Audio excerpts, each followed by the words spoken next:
इब्तदाई ज़िंदगी में जैसा कि आपने कहा कि आपने बहुत सारी मुश्किलात और परेशानियां देखी, आपने सोचा हुआ था कि आपने ये अचीव करना, लेकिन कोई डायरेक्शन नहीं थी और सबसे बढ़कर रिसोर्सेज ही नहीं थे ना। परदेश में आपने धक्के भी खाए, वेटरी तक की। कभी सोचा था कि आप इस मकाम पे पहुंचेंगे जिस मकाम पे आज आप हैं? इस मुकाम तक पहुंचना आसान था, स्ट्रगल में आसान था। ओके। पर जब आप पहुंच जाते हैं, यकीन करना कि मैं यहाँ पहुंच गया हूँ वो ज्यादा मुश्किल है। पाकिस्तान में जो रियल एस्टेट इंडस्ट्री है, इसको सबसे बड़ा चैलेंज आप क्या समझते हैं? इसको बहुत ही चैलेंज रहता है, ऑल द टाइम चैलेंज रहता है। आपने कहा कि रियल एस्टेट में बिजनेस में नजर, खबर और सबर, ये 3 बुनियादी असूल है। तो सर सबसे ज्यादा अहम कौन सा इनमें से? नजर के बाद खबर होगी तो बात बनेगी ना। और फिर सबर। और सबर नहीं तो फिर आप ओवर लालच करके छाल मार दोगे तो आप गिर जाओगे। ये 3 चीजें बहुत लाजम है पाकिस्तान में, स्पेशली बिजनेस करने में। आप ये ना देखें मैं ये करने लगा तो प्रॉफिट कितना, आप देखें मैं ये करने लगा इसमें नुकसान कितना है।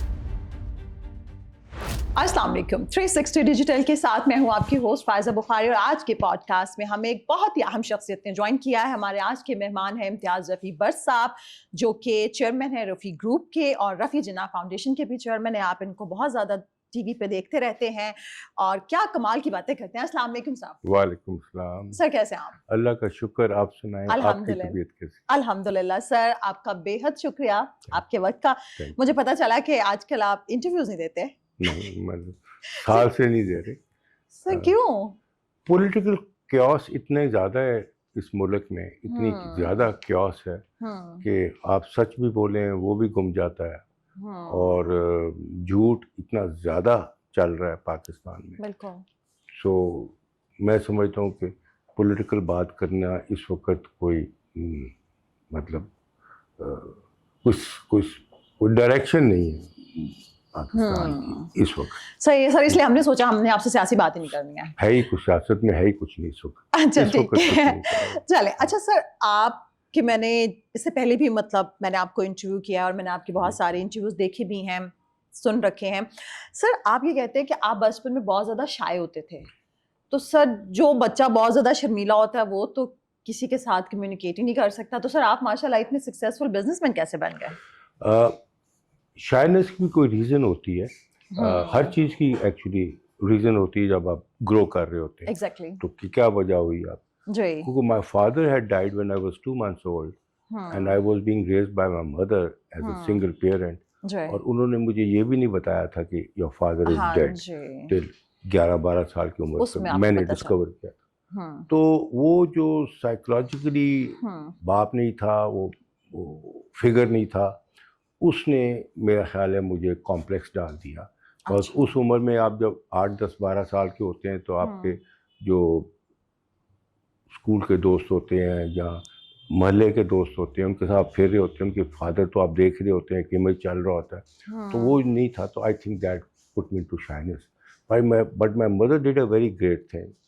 अकेली रहती थी, मैं उनके पास होता। तो उन्होंने जब देखा कि मेरा बेटा बिल्कुल ही शाय और कॉम्पिटेंट नहीं रहा टू फेस थिंग्स, तो उन्होंने फिर बड़ा बोल्ड डिसीजन ली कि मुझे उन्होंने बोर्डिंग स्कूल में भेज दिया। बहुत मुश्किल था उनके। बहुत। लॉरेंस कॉलेज घोड़ा गली मरी भेज दिया for 6 years I was there in a boarding. अच्छा। जब बोर्डिंग में गया तो तब बोर्डिंग में ही होता है कि हर बच्चा has to stand on his own feet. को फैमिलीज तो होती नहीं प्रोटेक्शन की या रहने का। तो वहाँ I learn how to be by myself, have confidence in myself. और वहाँ पे जाके बोर्डिंग स्कूल में जाके उस प्रोसेस से गुजर के मेरी शाइनेस सतह पे ख़त्म हुई, अंदर पर्सनैलिटी में शायद आज भी है। अच्छा सर, ये मैंने पहले भी सुना, ये मैंने सवाल भी लिखा है कि आपकी वालिदा अक्सर आपके वालिद के बारे में बताती रहती थी कि आपके वालिद कितने कामयाब इंसान थे, आपके वालिद कितने ग्रेट थे, कितने जेनरस थे। तो सर इन सब चीज़ों ने आपकी मतलब जो कामयाबी की बुनियाद रखी या आपको एहसास कमतरी में मुब्तला किया? क्योंकि कॉम्प्लेक्स जैसे आपने कहा कि आप थे, ठीक है, और शाय भी थे। तो उसका 2 चीजें हो सकती, या तो बच्चा बिल्कुल ही रह जाए या फिर बहुत ही कामयाब हो। लेकिन हमने दूसरी सूरत में देखा जिस तरीके से मेरी वालिदा वालिद के बारे में बताती होती थी, जी, of his greatness and of his association with कायद आज़म मोहम्मद अली जिन्ना है, उस वक़्त की मेकिंग ऑफ द कंट्री और पाकिस्तान मूवमेंट में उनका रोल, वो मुझे इंस्पायर करता था। एंड बनिस्बत मैं दूसरी तरफ जाता, my father became my role model through my mother. हाँ, he became my role बिल्कुल model, ठीक। and then I wanted to follow the role model. अच्छा, ओके। अब सक्सेस करनी है, सक्सेस कैसे करनी है, हम्म। इंग्रेडिएंट्स तो मेरे में थे नहीं सक्सेस के, ना पैसा था, ना अप्रोच थी, ना कोई एजुकेशन ऐसी थी कि मैं कहूँ, तो वो बड़ा मुश्किल टास्क था, करनी है बट कैसे करनी है. That was the only will power I had कि I have to be successful. How I did not know, so I had to struggle to find out how. तो जब आप स्ट्रगल कर रहे होते हैं और डिटर्मिन्ड होते हैं, आप रास्ता अपना ढूंढ लेते हैं. मेरे साथ ये हो. बिल्कुल. अच्छा सर, इब्तिदाई ज़िंदगी में जैसा कि आपने कहा कि आपने बहुत सारी मुश्किलात और परेशानियां देखी और आपने सोचा हुआ था कि आपने ये अचीव करना, लेकिन कोई डायरेक्शन नहीं थी और सबसे बढ़कर रिसोर्सेज ही नहीं थे ना उसके, ठीक है ना. परदेश में आपने धक्के भी खाए, वेटरी तक की. कभी सोचा था कि आप इस मकाम पे पहुंचेंगे जिस मकाम पे आज आप हैं? इसका मैं ये जवाब दूं कि इस मकाम तक पहुंचना तो आसान था, स्ट्रगल में आसान था. पर जब आप पहुंच जाते हैं, यकीन करना कि मैं यहाँ पहुंच गया हूँ वो ज्यादा मुश्किल होता है. अरे वाह, अच्छा. स्ट्रगल में तो शायद बंदा पहुंच जाता है, पहुंचने के बाद यकीन कर रहा है कि मैं यहाँ पहुंच गया हूँ, वो जरा मुश्किल होता है. तो मेरे साथ ये हुआ, तो ये मुश्किल हुआ. But I always wanted to be independent. I always wanted not to die as a common person without any achievement. मेरे में वो था ही नहीं. I could risk my life for anything but success. अच्छा. Success and good life. Sir, लेकिन बहुत सारे लोग ये इस तरह का ख्वाब तो देखते होंगे, लेकिन हर कोई इस लेवल तक नहीं. वो पता है क्या फैजा, ख्वाब देखना एक चीज होती है, उस पर एक्ट करना दूसरी चीज होती है, और उसके लिए सेक्रीफाइस करना तीसरी चीज होती है. मैं अभी आपसे बात कर रहा था, आई बिलीव इन दिस कि everybody with a common sense, with a normal mind can be very successful, कोई शक नहीं है. बट एक कंडीशन है, he has to sacrifice everything for his success. मतलब बच्चों को, फैमिली का टाइम, सब कुछ वो सेकेंडरी. पहले मेरी सक्सेस के लिए जो रिक्वायरमेंट है, मैंने वहाँ एनर्जी डालनी है, वहाँ टाइम डालना है, वहाँ हर चीज़ डालनी है. वो शख्स कभी वहाँ से फेल हो ही नहीं सकता. फेल होगा, एक दफ़ा होगा, 2 दफ़ा होगा, 4 दफ़ा, 10 दफ़ा होगा, 20 दफ़ा होगा, वो लगा हुआ है, वो पहुँच जाएगा. कोई उसको रोक ही नहीं सकता. ये मैंने अपनी 76 साल जिंदगी में देखा है. उसको रोक ही कोई नहीं सकता. अगर वो लगा हुआ है और डिटर्मिन्ड है, आई हैव टू सक्सीड, उसको रोक ही कोई नहीं सकता. सर, अच्छा, लेकिन क्योंकि आप माशाल्लाह एक सक्सेसफुल आदमी मेरे सामने बैठे हैं, इसलिए सर बहुत सारे लोग कोशिश करते हैं, लेकिन अगर 1 या 2 दफा उन्होंने कोई अटेम्प्ट किए, अगर वो नहीं कामयाब हुए तो फिर वो पीछे हट जाते हैं. उनमें 2 प्रॉब्लम्स होती हैं. आई कैन आइडेंटिफाई 2 प्रॉब्लम्स होती हैं. एक, वो कोशिश कर रहे होते हैं, हाफ हार्टेड कोशिश कर रहे होते हैं, उसके साथ अपनी ऑब्लिगेशंस पे भी उनका ध्यान होता है. अच्छा. पेरेंट्स का लुक आफ्टर, बीमार हो गया उसका ख्याल रखना है, बच्चों का. वैसे ये तो रखना चाहिए ना. नहीं, बट फिर ये रखोगे तो फिर अपने गोल से हट जाओगे. A man is there for his success, and success is not easy. Easy तो है ही नहीं. अगर easy होता हर बंदा कर लेता. ये जो मैं बात कर रहा हूँ, ये डिफिकल्ट बात है कि आपने हर चीज सेक्रीफाइस करनी है अपने करियर के लिए कि मुझे वो आगे लेकर जाए, और उसके बाद कोई और चीज हो. I did it that way, और मैंने कॉम्पनसेट किया अपनी हमेशा बच्चों को और फैमिली को with my gains that I made their life more happy and easy. That's what I could do. वो कहते हैं ना, if a man has time, he has no money, but if he has money for his wife, he has no time. So दोनों को balance करना मुश्किल काम है. But success के लिए you have to be 100% sure that you're going to put your best in that. अच्छा, and then failure, don't take it as a failure. आपने attempt किया, आप फेल हो गई. You learned another way. उस failure, fail हुआ तो अब नया रास्ता ढूंढोगी ना. उसी चीज को नए तरीके से करोगी. आपने नए तरीके से किया, अब फिर फेल होगी. हाँ जी. कोई बात नहीं, उसको फिर थर्ड तरीके से करो. फेलियर तो आपको सिखाएगा, बल्कि लेट मी टेल यू फैजा, सक्सेस खराब करती है आपको, बहुत ज्यादा खराब करती है. अगर टोटल सक्सेस आ जाए, फाइनेंशियल सक्सेस आ जाए या बिजनेस सक्सेस है, actually you don't learn anything from success. You become more centric, you become मैं हूँ, सारा कुछ ये होता है. इस तरह की मिसालें भरी पड़ी हैं. मेरा भी ये था जब I was very financially successful, तो उस वक्त हवा में हर चीजें लगती थी. तो you think you being successful in your objective, but you are learning nothing out of that. Learn करता जब मार पड़ती है, लर्न करता जब फेलियर्स आते हैं, फिर लर्न करता. तो ये दोनों चीजें इकट्ठी चलती हैं। जी अच्छा And sir, life is never as beautiful, as comfortable as you want to imagine. बिल्कुल Life is hard, it's damn hard. ऐसे And he once you accept that कि life is hard, है, then बिल्कुल everything becomes easy because you बिल्कुल accept करें कि life is hard. बिल्कुल, ये सबसे और पहले देखें ना, समझने अपना की ख्याल रखना, आपने अपना वेट रखा हुआ है, ये हार्ड है। जिम जाती होंगी, खाते वक्त सोचती होंगी, मतलब हार्ड चीजें हैं। बिल्कुल और फिर काम करना वो हार्ड है। तो बिल्कुल these are all hard things. So बिल्कुल। take it as they are, and from there success comes. Sir आप ऐसे एक बहुत अच्छे मोटिवेशनल स्पीकर हैं, मैं ये कह सकती हूँ। मैं आपकी चीजें अक्सर पढ़ती रहती हूँ। अच्छा सर, माशाल्लाह से एक तो आपकी अपनी जो एक सक्सेस स्टोरी है वो ही बड़ी कमाल है, लेकिन आपके वालिद साहब ने 16 साल की उम्र में अमली जिंदगी का आगाज किया। 24 साल की उम्र में बड़े सगीर की surgical instrument and hospital appliances की सबसे बड़ी फैक्ट्री कायम की, और सर 28 इयर्स की उम्र में मुसलमानों का पहला बैंक बना लिया। तो कहा जा सकता है कि ये जो कामयाबी है ये आप लोगों की और फिर जीन्स में कायदे आजम मोहम्मद अली जिन्ना के साथ स्ट्रगल ऑफ पाकिस्तान मूवमेंट, उसमें करना, he हाँ, was so close to जिन्ना कि वो सर वो जो आपने लेटर्स उनके ढूंढ के निकाले हैं ना, आपने वो मिसाल नहीं मिलती। बिल्कुल। तो सर कहा जा सकता है कि And at the age of 39 my father died in an air crash. All these achievements are sir इतनी from the early age of माशा- 16 to 39. माशाल्लाह। सर ये भी अपनी एक मिसाल ही है। तो सर कहा जा सकता है कि कामयाबी आप लोगों के जीन्स में है, I think so. जैसे कहते हैं ना इल्म ट्रांसफर होता है, इसी तरह से I think so. जिस तरह बीमारियां, आपके दादा भी ये हाथ, जो बीमारियां नहीं आती आपको, जीन्स में शुगर है तो बच्चों को भी हो गया, आईसाइट कमजोर है तो ब्लड बच्चों में भी आ गया, जी आ गया। इस तरह आपका माइंड का, ब्रेन की जो फॉर्मेशन है और उसके जो है वो भी इनहेरिटेंस होती है। So I think my father was an extraordinarily sharp person. His father was sharp. माशाल्लाह। तो मुझे देखें, being orphan, no support, no nothing. ये बड़ी बात है। And I don't regret it. मतलब मैं समझता, पहले ज़िंदगी बड़ी गुजारी ये सोच के दुख में कि मेरा बाप जिंदा नहीं था, मैं इस तरह के सर ज्यादातर बच्चे फिर यतीम था, मैंने बहुत किया। तो आई यूज्ड टू मिस कि यार अगर होता तो लाइफ बड़ी इजी होती। ये मेरा फर्स्ट फेज ऑफ लाइफ था। जब मैं सेकंड फेज ऑफ लाइफ में आया तो मैं आज समझता हूँ कि शायद मैं बाप तो मिस किया, but because he was not there तो I am what I am. अगर वो जिंदा होते और जिसमें वो सक्सेसफुल थे, सब कुछ थे, तो फिर मैं प्लेट में रख के मिल जाता तो ये I would have not been this. अच्छा सर, तो माशाल्लाह आगे से आपके जो बच्चे हैं वो भी इसी तरह से माशाल्लाह, मैंने उनको काफी बहुत आजाद रखा, बहुत उनको टाइम से पहले चीजें दी, आजादी कराई कि they can have fun and all that so that they can mature.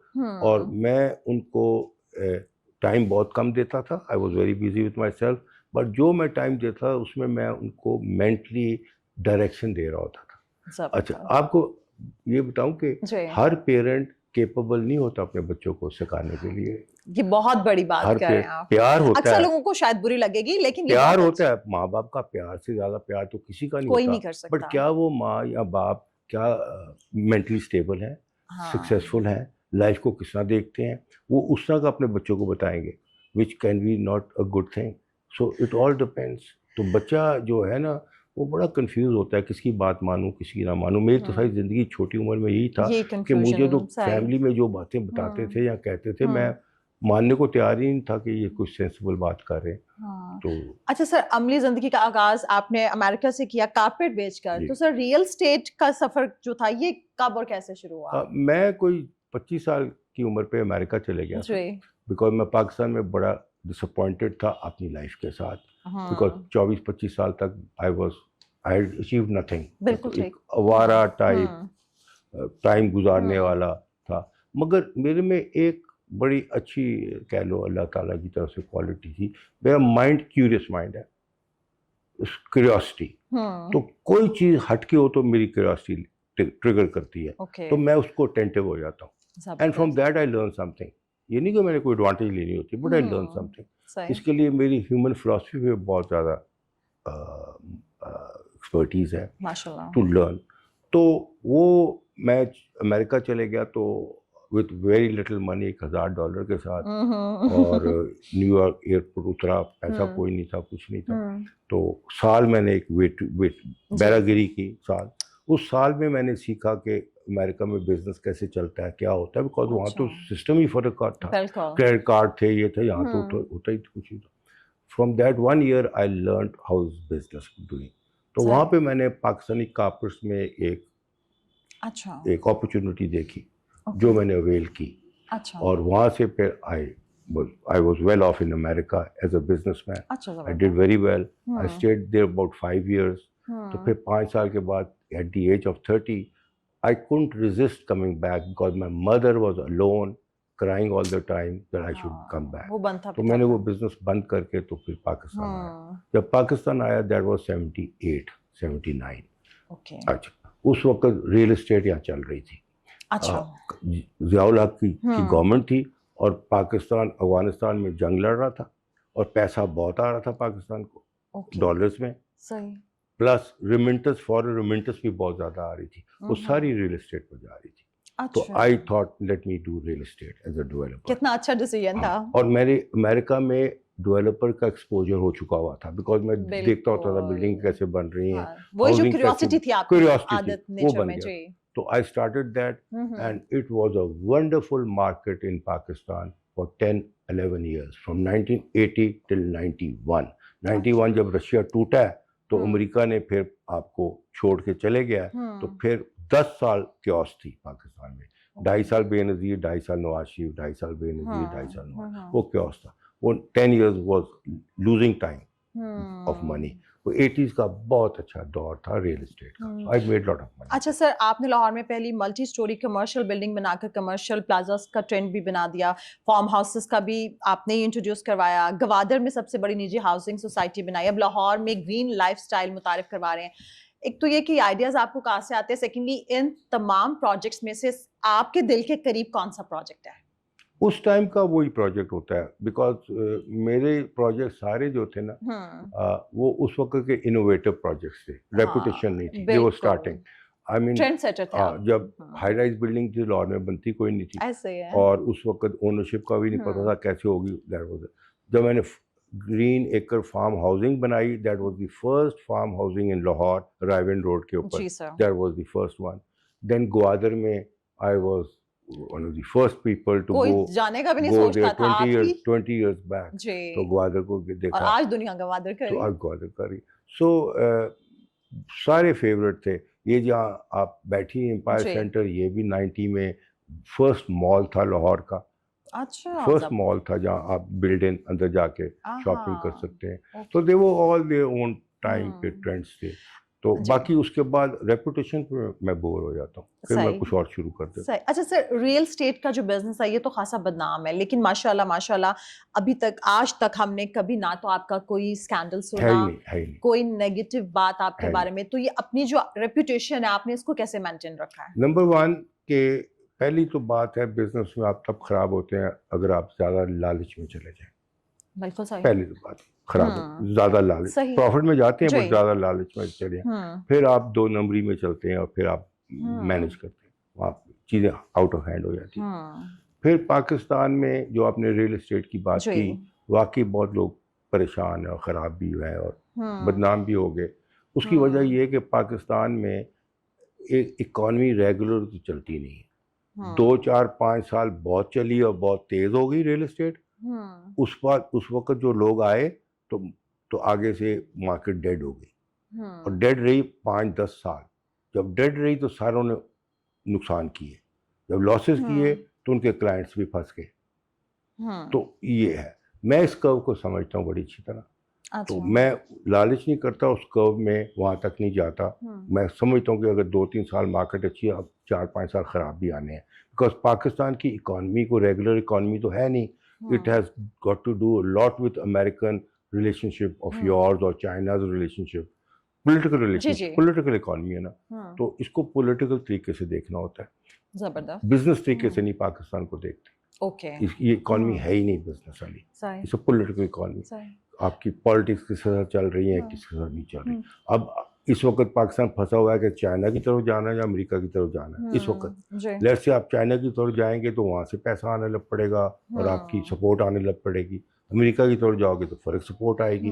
तो businessman has to see that ये नहीं कि हम मार्केट कैसे चल रही है, this is where you go wrong. अच्छा सर, मलिक रियाज हुसैन साहब पाकिस्तानी रियल एस्टेट इंडस्ट्री का एक बहुत बड़ा नाम है, लेकिन बहुत बड़ा आजकल खासी कंट्रोवर्शियल हैं, और बहरिया टाउन का क्या फ्यूचर देख रहे हैं मलिक रियाज? देखिए, मलिक रियाज ने रियल एस्टेट में एक्सेप्शनल काम किया हुआ, एक्सेप्शनल किया हुआ, नोबडी कैन मैच हिम।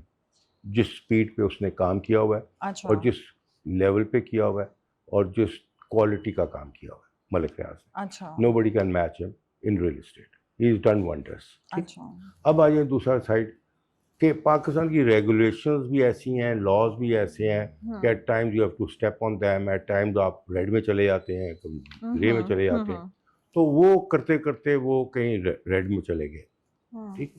तो अब उनको कह लें वो अच्छा, कई प्रोजेक्ट्स वो डिलीवर भी नहीं कर पाए because of the government and his problems.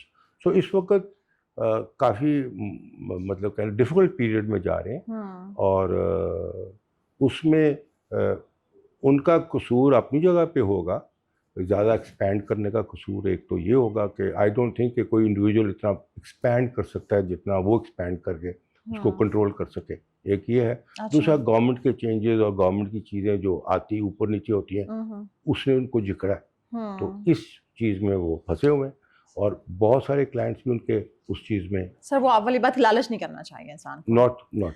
अच्छा सर, पाकिस्तान में जो रियल एस्टेट इंडस्ट्री है, इसको सबसे बड़ा चैलेंज आप क्या समझते हैं, क्या होता है?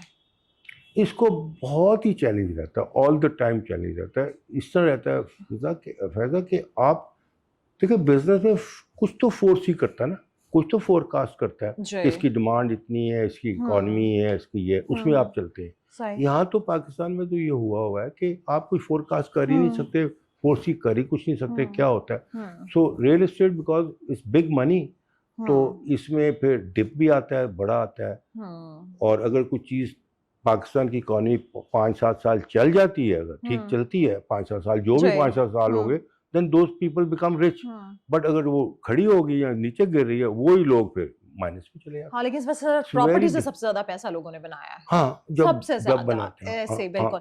अच्छा सर, आपको मैं आपका एक इंटरव्यू सुनी थी, उसमें आपने कहा कि रियल एस्टेट में, बिजनेस में नजर, खबर और सबर, ये 3 बुनियादी असूल है। तो सर सबसे ज्यादा अहम कौन सा इनमें से? तीनों है। तीनों? देखो, आप पहले नजर रखते हैं, फिर खबर रखते हैं। नजर के बाद खबर होगी तो बात बनेगी ना, और फिर सबर, और सबर नहीं तो फिर आप ओवर लालच करके छाल मार दोगे तो आप गिर जाओगे।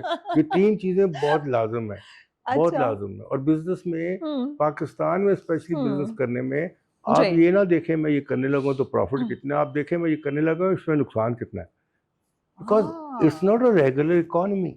बार-बार बता रहा, बिल्कुल ठीक। देखा ना, मैंने देखा जिस समय वो लूडो की नहीं होती, वो सांप होते, तो आप सीढ़ी चढ़ी तो आप चढ़ गए, मतलब 5 साल इकोनॉमी अच्छी चढ़े तो आप सीढ़ी पे चढ़ गए, वो सांप काटा लो फिर 0 पे आ गए।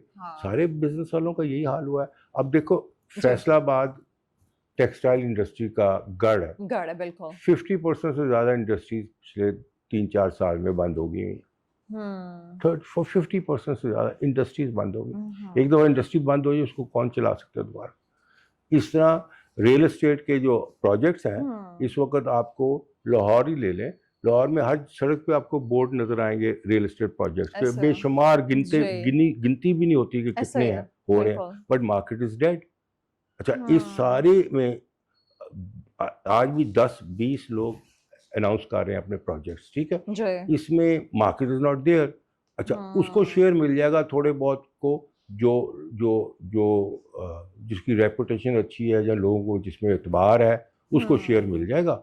बाकी जो नेकमर हैं या पुश कर रहे हैं अपने आप को, उनको शेयर ही नहीं मिलेगा, बिकॉज मार्केट में जान ही नहीं। सो ये जितने आप देख रहे हैं बिजनेसेस, ये इस इकोनॉमी में डाउन ही जाना है ना, इस इकोनॉमी में किसने ठीक होना है, मुझे तो समझ नहीं आती। अच्छा सर, आपने अपने वालिद के मुतालिक तहकीक और उनकी खिदमात उजागर करने के लिए भरपूर जद्दोजहद की, लेकिन वालदा जिनका आपकी शख्सियत की तश्कील में बुनियादी किरदार रहा, उनके किरदार को आपने इस तरह उजागर नहीं किया। ये क्या दानिस्ता किया आपने या नादानिस्ता? ये नेचुरल था, ये नेचुरल था। नंबर 1, वालदा के साथ तो मैं 30 साल जिंदगी के गुजारे थे। She died when I was about 30 years old। वालिद को क्योंकि देखा नहीं था, और उनको डिस्कवर करना था, तो वो डिस्कवरी होगी। एक बात ये हुई। दूसरी बात हो गई कि वालिद was connected to Quaid-e Azam Mohammad Ali Jinnah, so that research was did not stay as my research, वो नेशनल हो गई। फिर उसमें वर्ल्ड लीडर्स भी इन्वॉल्व हुए, सब लोग इन्वॉल्व हुए। Benazir Bhutto as prime minister came, inaugurated the book and everything. तो उनका रोल कुछ और था वालिद का, और वहाँ एस्टेब्लिश करना था उनको on the history that he was under the dust. तो वो था। तो माँ को मैं देखा हुआ था, बट मगर माँ का बहुत रोल रहा अपब्रिंगिंग में। बहुत रोल होता है, हर माँ का होता है, हर एक का होता है आपकी लाइफ में, तो वही सब कुछ थी। और मेरी वालिदा बड़ी समझदार औरत थी, और बेसिकली समझदार थी। इनकी 7 साल शादी रही थी मेरे बाप से, जब मेरा बाप फौत हुआ। अच्छा। तो हमेशा मुझे कहती थी वो 7 साल में मैंने इतना कुछ रफ़ी भट्ट से सीख लिया हुआ है कि you people have no imagination. So she was a smart woman. माशाल्लाह माशाल्लाह। अच्छा सर, आपके मैं अक्सर वो कोर्स पर अभी पढ़ती रहती हूँ, सोशल मीडिया पे देखती रहती हूँ। सर आप इतना पॉजिटिव कैसे रह लेते हैं? नेगेटिव रह के करोगे क्या? मेरा मतलब कहने का, देखो लाइफ में आपको चॉइस है, आइदर यू स्टे पॉजिटिव और यू स्टे नेगेटिव। ठीक है? अच्छा, रियलिस्टिक रहना चाहिए। बिल्कुल ठीक। और रियलिस्टिक में भी पॉजिटिव रहना चाहिए, पॉजिटिव चीज़ देखनी चाहिए। देखें, आपको बताऊं, आप आज के दिन में आपने 10 चीज़ें देखी होंगी, और अगर आप उनको पॉजिटिव चीज़ तरीके से देखोगे, और उनमें से आप शायद 2 चीज़ें निकाल लो अपने लिए, अपॉर्चुनिटी देख लो। अगर आप नेगेटिव तरीके से देख रही होंगी तो पॉजिटिव चीज़ जो अपॉर्चुनिटी है वो भी आप नेगेटिव देख रही हैं। आप जब खुद ही नेगेटिव होगी तो पॉजिटिविटी कैसे निकाल सकती हैं? So I think positivity is number 1, and realistic is number 1. The number 2 is positivity. Negative तो निकाल लेना चाहिए ज़हन से। आपके ज़हन में ऐसे थॉट्स भी, you have to train yourself कैसे थॉट्स भी ना आए, बिकॉज हमारे माइंड में thousands of thoughts per day आते हैं, और नेगेटिव बहुत ज़्यादा आते हैं। अब मैं आपको बताऊँ माइंड का काम क्या है। माइंड का काम है आपको प्रोटेक्ट करना, जिस तरह आपके हार्ट का काम है ब्लड सर्कुलेट करना, ऑक्सीजन देनी हेड को। माइंड का दिमाग का काम है आपको प्रोटेक्ट करना। It protects you. और प्रोटेक्ट कैसे करता है? आपको डेंजर से बचाता है, आपको फेयर से बचाता है, और वो नेगेटिव हो जाता है दिमाग। माइंड आपको इतना प्रोटेक्ट करना चाहता है कि आपको डरा देता है। This is the state of mind. पर माइंड ने आपको प्रोटेक्ट करना है, सबकॉन्शियस माइंड ने भी प्रोटेक्ट करना है, और उनको नहीं पता प्रोटेक्ट कैसे करना है, तो वो आपको नेगेटिव में ले जाते हैं, डरा देते हैं। वहाँ पे you have to learn not to go negative with your thoughts, because thoughts ने आपको नेगेटिव करना ही करना होता है, उसमें प्रोटेक्ट करना है। तो आपको हलाशेरी नहीं देता ना माइंड, उसने बचाना भी आपको। तो आपने उसको हैंडल करना है। और नेगेटिविटी में तो फायदा पड़े कुछ नहीं हुआ, because nothing is there. Even if something is bad happening to you, still it is not that bad that can happen to you. Sir लेकिन इंसान है ना, तो फिर वो वहीं तो मेटल आ जाता है ना। आपका इम्तिहान होता है तब के आपने कैसे लेना चीज़ों को। Bad happens to you, but उससे भी बैड हो सकती है, तो आप वो बैड को हैंडल करें और उससे निकलें, और फिर पॉजिटिव चले जाए। To start, I take life is hard, is damn hard. बिल्कुल, जो हमने पहले भी कहा आपने कि अपना वेट ये रखना इज हार्ड, अपने आप को फिजिकली फिट रखना इज हार्ड, अपने आप को खुशी रखना हार्ड, आपका एक्सपेंस कैरी करना is hard, everything is hard. Exactly. अच्छा सर, आप माशाल्लाह अभी तक आपने जो भी काम किए उसमें बहुत ज़्यादा कामयाबी आपको मिली। कोई ऐसा काम है जो इम्तियाज़ रफ़ी भट्ट साहब ने चाहते हों कि अभी करें वो, और अभी तक ना उसको किया हो? ये टाइम के साथ आ जाता है। देखें, अभी मैंने ये जो इंस्टाग्राम पे और अभी यूट्यूब भी शुरू करने लगा हूँ, ये कोई सोच कभी भी नहीं थी कि होगा या मैं करूँगा। अच्छा, बट टाइम ऐसा हुआ कि आई थॉट कि अब ये टाइम आ गया कि if I can make any contribution to the society, instead of I talking on politics of the country और इंटरनेशनल पॉलिटिक्स जो सब बात कर रहे हैं, तो let me with my experience, with my knowledge, with what I have gone through, let me make some release और कुछ different and give it to the people. तो ये मैंने बिल्कुल ही कह लें, मैं हाफ हार्टेड शुरू किया था, and then 3 months back, and then when उसका रिस्पांस देख के जब तो मैंने रिजल्ट देखा 2 मिलियन 3 मिलियन पर माशाल्लाह। रील लोग देख रहे हैं और इंटरनेशनली पूरी दुनिया में देख रहे हैं, हाँ कोई इंग्लिश में होती है जी और जितने कमेंट्स होते हैं, तो then I taken it seriously. और मैं जो यूट्यूब शुरू करने लगा हूँ, जी उसका टाइटल ही है परसेप्शन एंड रियलिटी, जबरदस्त। क्योंकि मैं समझता हूँ इस दुनिया में परसेप्शन कुछ और है बहुत सारी चीज़ों की, रियलिटी कुछ और है, और मैंने रियलिटी को देखी हुई है वाह। और देखता रहता हूँ। तो इस तरह आप परसेप्शन रियलिटी पे करेंगे, और I like to do things which make an effect on people also and which are successful. तो फेलियर्स बहुत हुए हैं बिजनेस में, बहुत फेलियर्स हुए हैं, बट वो फेलियर्स को बंदा सोचता भी नहीं, हुआ उससे सीखा, आगे चल। So I have no regrets in life at all. कोई एक मैसेज देना चाहें जो आप लोग आपको देख रहे हैं, कामयाब कैसे बने आपकी तरह? ये तो मैंने पहले कह दिया था, अगर कामयाब बनना चाहते हैं आप और आप सेक्रीफाइस करने को तैयार नहीं है, तो फिर कामयाबी भूल जाए, फिर सोचें गुजारा कैसे करूं, फिर गुजारा होता है। वाह वाह, फिर गुजारा होता है, वो गुजारा तो करना होता है, रूटीन की जो एक लाइफ होती है, गुजारा करना पड़ता है। तो मैसेज मेरा बेसिकली ये है कि हमारी सोसाइटी इतनी इस वक्त गिरी हुई है, गिर गई है, डिमोरलाइज हो गई है, और अनहैप्पीनेस है, और झूठ बहुत ज़्यादा हाई लेवल पे चल रहा है कि बिलीव इन सच, वो स्टैंड आउट करता है, सच चलता है, सच ही फायदा देता है, सच ही आपको बहुत सारी चीज़ों से बचाता है। So speak truth as much as you can. 100% नहीं आप कर सकते, but as much as you can बोल सकते हैं, that will save you from lot of things. And secondly, have try to find that company from where you can learn something, where you can be inspired by somebody. हम क्या करते हैं, हम उस company में जाते हैं जो हमें कंफर्टेबल लगती है, जो बचपन से चले आ रहे हैं लोग या रिश्तेदार, हम उनके साथ टाइम गुजार रहे होते हैं, and they are not good. अपना कंफर्ट जोन देखता है ना, कंफर्ट जोन देते हैं, उससे कुछ ना ग्रो करता है ना कोई फायदा होता है, निकलने की बात तो उससे निकल के जहाँ कंफर्ट नहीं है, आपको फायदा हो सकता है। फायदा यही हो जाए कि आपकी सेंस ब्रॉडर हो जाए, आपको डायरेक्शन मिल जाए। तो this are efforts, you do that. Effort इतना भी नहीं करते हम कि अपनी सोसाइटी बदलाएं, तो उन लोगों में जाएं जहाँ से हम कुछ सीख सकें, ये भी नहीं हम करते। सो बातें या ख्वाब देखते रहते हैं, और थ्योरी में ना ज़्यादा जाएं, जो चीज़ जेन में आए, act on that, do it, don't be perfectionist, don't wait कि मैं परफेक्ट हो जाऊं तो ये करूं, मैं परफेक्ट हो जाऊं करूं, मैं ये सीख लूं तो करूं। नो, आपको एग्जांपल बड़ा मजेदार देता हूँ। जितने अमेरिका या यूरोप में